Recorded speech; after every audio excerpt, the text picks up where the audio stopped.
සියලු දෙනා සාදරයෙන් පිළිගන්නා මගේ YouTube channel එකට. ඉතිහාසයේ අඳුරු පරිච්ඡේද සොයා යන්න මාත් එක්ක එකතු වෙන්න කැමති නම් channel එක subscribe කරලා සහයෝගයක් දෙන්න කියලා ඉල්ලනවා. හොඳයි. අද අපි ලෝකයේ තියෙන අద్భుතම සහ විශ්මිතම ගොඩනැගිලි දෙකක් ගැන කතා කරමු. එකක් අවුරුදු දහස් ගණනක ඉතිහාසයක් තියෙන ස්කොට්ලන්තයේ එඩින්බර්ග් බලකොටුව. මේ බලකොටුව ඇතුලේ බ්‍රිතාන්‍යයේ තියෙන පැරණිතම රාජකීය ආභරණ ටික අදටත් ආරක්ෂිතව තියෙනවා. 1494 දී පාප් වහන්සේ විසින් ස්කොට්ලන්ත රජුට තෑගි කරපු සෙන්කෝලේ සහ කඩුව වගේම මුතු සහ මැණික් ගල් වලින් අලංකාර කරපු රන්නටුන්නත් මේ අතර තියෙනවා. මේ වටිනා වස්තුන් ඔලිවර් ක්‍රොම්වෙල්ගේ හමුදාවෙන් බේරගන්න මිනිස්සු කොයිතරම්ම වෙහෙසුනාද කියනවා නම් එක පූජකයෙක්ගේ බිරිඳක් මුහුදු පැලෑට එකතු කරනවා වගේ රඟපාමින් හොර රහසෙම මේවා බලකොටුවෙන් එළියට අරගෙන ගිහින් පල්ලියක බිම යට අවුරුදු 9ක් තිස්සේ බලලා තියෙනවා. ඊට පස්සේ 1707 දී එඩින්බර්ග් බලකොටුවේ පෙට්ටියක දාලා වහපු මේ ආභරණ අවුරුදු 100කටත් වැඩි කාලයක් ලෝකෙටම අමතක වෙලා ගිහින් තිබුණා. හැබැයි 1818 දී සර් වෝල්ටර් ස්කොට් කියන ලේඛකයා ඒ අඳුරු පෙට්ටිය විවෘත කරනකම්ම මේවා ඒ විදිහටම ආරක්ෂිතව තිබුණා. ඒ විතරක් නෙමෙයි ස්කොට්ලන්ත රජවරුන්ගේ අභිෂේකයට පාවිච්චි කරපු 1296 දී ඉංග්‍රීසි ජාතිකයෝ හොරකම් කරපු ස්ටෝන් ඔෆ් ඩෙස්ටිනි කියන පෞරාණික ගලත් අද තියෙන්නේ මෙතනයි. අනිත් පැත්තෙන් කැලිෆෝනියාවේ තියෙන වින්චෙස්ටර් අභිරහස් මන්දිරය කාමර 160ක්, දොරවල් 2000ක් සහ ජනෙල 10000ක් තියෙන මේ මන්දිරයේ තියෙන පඩිපෙළවල් කිලින්ම ගිහින් ඉවර වෙන්නේ සිවිලිමෙන්. කිසිම සැලසුමක්, නිශ්චිත අරමුණක් හෝ වාස්තු විද්‍යාඥයෙක් නැතුව එකම එක කාන්තාවක් අවුරුදු 38ක් තිස්සේ එක දිගටම මේ මන්දිරය හදලා තියෙනවා. එකක් රජවරුන්ගේ බලකොටුවක්, අනිත් එක ශෝකයෙන් පිරුණු අමුතුම මායාකාරී මාලිගාවක්. මේ දෙකේම මොකක් හරි රහසක් හැංගිලා තියෙනවා. මේ දේවල් කොහොම වුණත් අපිට වැදගත් වෙන්නේ මේ ස්ථාන දෙකේම තියෙන අඳුරු අතීතය ගැනනේ. අද අපි ඒවා හොයාගෙන යමු.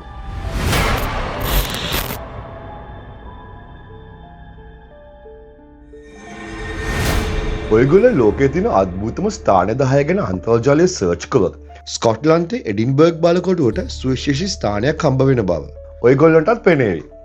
2001 අවුරුද්දේ විද්‍යාඥයෝ කණ්ඩායමක් සාමාන්‍ය මිනිස්සු 240ක් යොදාගෙන පොඩි පරීක්ෂණයක් කරනවා. ඒ තමයි ඔවුන්ට මේ මාලිගාව හෝ ඒකේ ඉතිහාසය ගැන මුකුත් කියන්නේ නැතුව කණ්ඩායම් වශයෙන් ඒ කියන්නේ එක කණ්ඩායමකට 10 දෙනෙක් වගේ දාලා මේක ඇතුළට ගිහින් ඇවිදලා ආවෙත් ඔයාලට දැනෙන දේ අපිට කියන්න කියලා වෙන වෙනම එක එක කණ්ඩායම් මේ මාලිගාව ඇතුළට යවලා තියෙනවා. නමුත් මේ ගිහපු ගොඩක් අය ආපහු එළියට ඇවිත් තියෙන්නේ හොඳටම බය වෙලා. මොකද ඇතුළට ගිය ගොඩක් අය කියලා තියෙනවා මාලිගාව ඇතුළේදී කවුරුවත් නැති තැන්වල පිටිපස්සෙන් කවුදෝ ඇවිත් සීතල අත් දෙකකින් එයාලගේ උරහිස් වලින් අල්ලගත්ත බවත්, කිසිම එළියක් නැති බිත්තිවල එවැනි එහා මෙහා යනවා දැක්ක බවත්. ඒ වගේම කොරිඩෝවක් කෙළවර ඉඳන් පිලිස්සන සුදුමැලි මූණක් එයාලා දිහා බලන් හිටියා කියලා තියෙනවා. අදටත් මේ මාලිගාවේ සංචාරකයන්ට හොරර් ටුවර්ස් පවා කරනවා.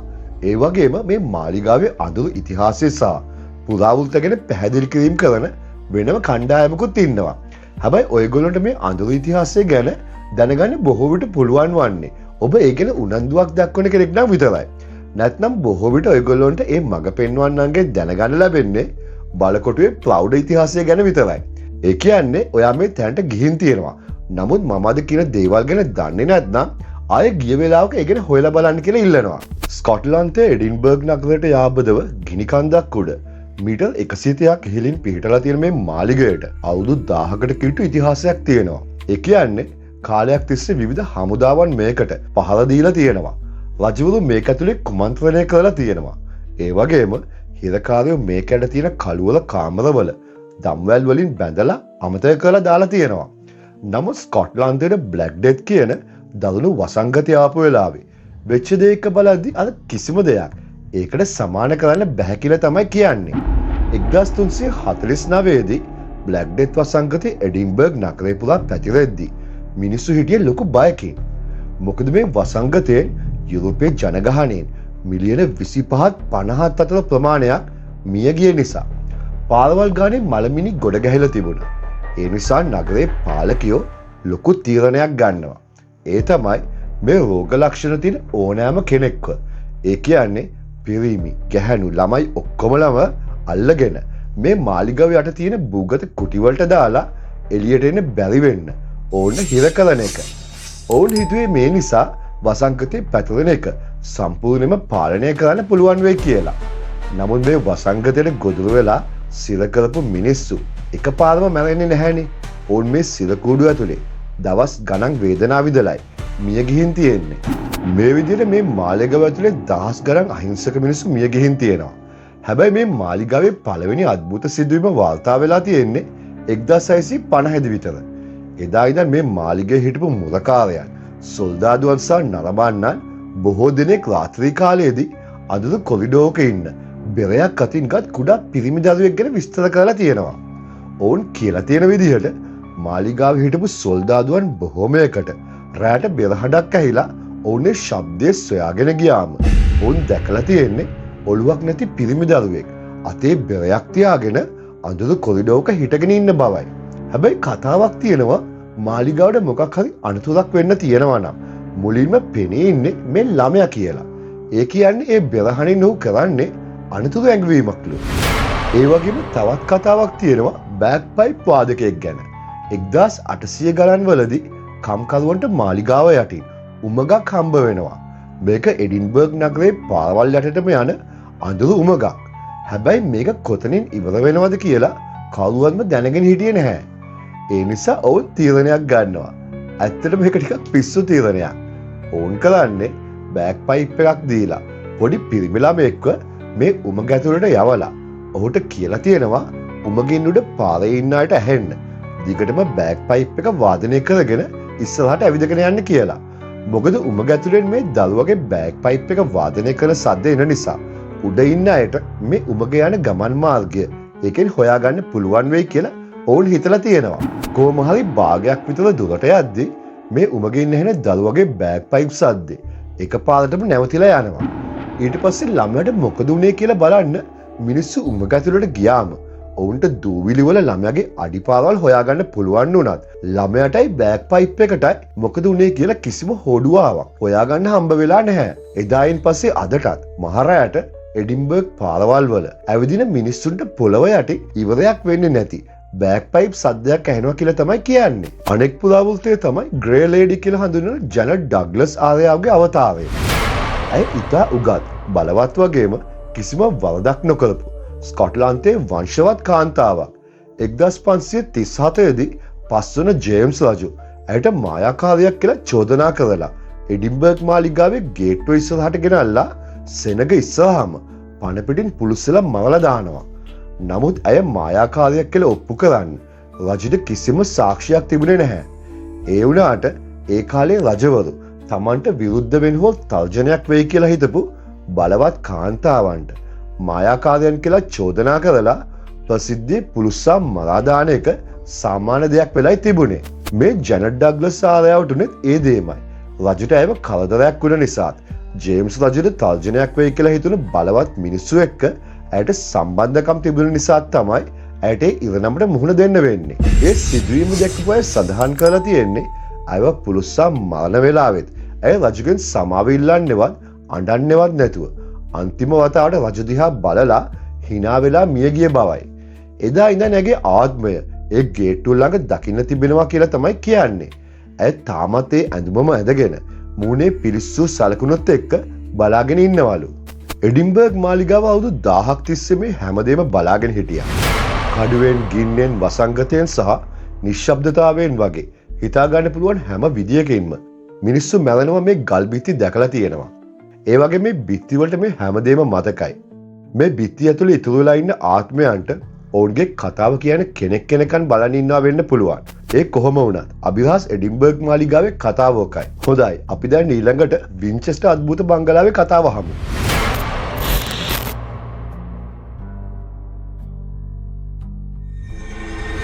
ඔයගොල්ලෝ දන්නවද කැලිෆෝනියාවේ සෑන් හොසේ නගරේ තියෙනවා කියලා අදටත් කිසිම කෙනෙක්ට හරියටම තේරුම් ගන්න බැරි අතිශය අභිරහස් නිවසක්.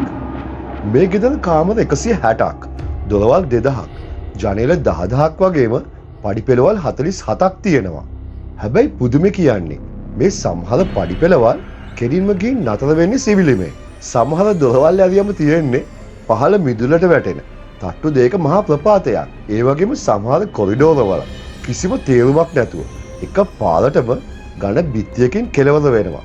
ඔයගොල්ලෝ මේ කතාව අහන මොහොතේ කවුරු හරි මේ වින්චෙස්ටර් බංගලාවේ අතරමං වෙලා ඉන්න පුළුවන්. මේ අමුතු නිවස නිර්මාණය කළේ එකම එක කාන්තාවක් විසින්. ඒත් කිසිම ගෘහ නිර්මාණ ශිල්පියෙක්ගේ උදව්වක් හෝ කිසිම සැලැස්මක් නැතුවයි. ඇය මේ ගෙදර අවුරුදු 38ක් පුරාවටම එකම එක දවසක්වත් නවත්තන්නේ නැතුව දිගටම ගොඩනගලා තියෙනවා. මේ කතාව පටන් ගන්නේ මහා ඛේදවාචකයකින්. ඇගේ නම සාරා වින්චෙස්ටර්. මේ ඛේදවාචකයට කලින් සාරාගේ ජීවිතය හරියට සුරංගනා කතාවක් වගේ ලස්සනයි. 1839 දී කනෙක්ටිකට් වල ඉපදුණු අය වයස අවුරුදු 12 වෙද්දී භාෂා 4ක් චතුර ලෙස කතා කරන්න පුළුවන් දක්ෂ බුද්ධිමත් වගේම රූමත් කාන්තාවක් වුණා. 1862 දී ඇය විලියම් වර්ඩ් වින්චෙස්ටර් එක්ක විවාහ වෙනවා. ඔහු තමයි ඇමරිකාවේ අත විශාල ධනයකට හිමිකම් කියපු වින්චෙස්ටර් රිපීටින් නම් සමාගමේ එකම උරුමකාරයා. මේ සමාගම තමයි ඒ කාලේ බටහිර ලෝකෙම ජයගත්ත සුප්‍රසිද්ධ වින්චෙස්ටර් රයිෆලය හැදුවේ. සාරාට හිතා ගන්නවත් බැරි තරම් විශාල ධනයක් ආදරයක් මේ හැමදේම ඇයට තිබුණා. හැබැයි එකපාරටම ඇගේ සුන්දර ලෝකය කෑලි කෑලි වලට කැඩිලා බිඳලා ගියා. 1866 දී සාරාට හුරුබුහුටි දුවෙක් ලැබෙනවා. ඇගේ නම ඇනී පාඩි වින්චෙස්ටර්. නමුත් ඒ පුංචි දියණිය ජීවත් වුණේ දවස් 40ක් විතරයි. මේ ෂෝකෙන් සාරාට කවදාවත් ගොඩ එන්න බැරි වුණා. ඊට අවුරුදු 15කට පස්සේ ඇගේ ආදරණීය සැමියා විලියම් ෂේරෝගේ හැදිලා වයස අවුරුදු 43න් මිය යනවා. දශක දෙකක් ඇතුළත සාරාට ඇගේ එකම දරුවා වගේම ඇය පණ වගේ ආදරය කරපු සැමියාත් අහිමි වෙනවා. අවසානයේදී ඇය මේ ලෝකේ තනි වෙනවා. හැබැයි ඇමරිකාවේ තියෙන විශාලතම ධනස්කන්ධයත් එක්ක ඒ කියන්නේ ඩොලර් මිලියන 20ක මුදලක් සහ වින්චෙස්ටර් රයිෆල් සමාගමේ 50%ක අයිතියක් ඇයට ලැබෙනවා. ඒකෙන් දවසකට ඇයට ඩොලර් 10ක විතර ආදායමක් ලැබුණා. ඒ කාලේ හැටියට ඒක විශාල මුදලක්. ඒතේ සල්ලි වීදම් කරන්න ඒ සතුට බෙදා ගන්න ඇයට කවුරුත්ම හිටියේ නැහැ. 1886 දී සාරා තමන්ගේ උපන්ගම අතහැරලා කැලිෆෝනියාවේ සැන් හොසේ වලට එනවා. එහෙන කාමර 8ක් තියෙන සාමාන්‍ය ගොවිපලක නිවසක් මිලදී ගන්නවා. ඒක හුදකලා වුණු නිහඬ පරිසරයක්. ඊට පස්සේ තමයි අය මේ අභිරහස් ඉදිකිරීම පටන් ගන්නෙ. අය වඩුවන්න කුලියට ගත්තා. ඊට පස්සේ තවත් වඩුවන්න ගෙනාවා.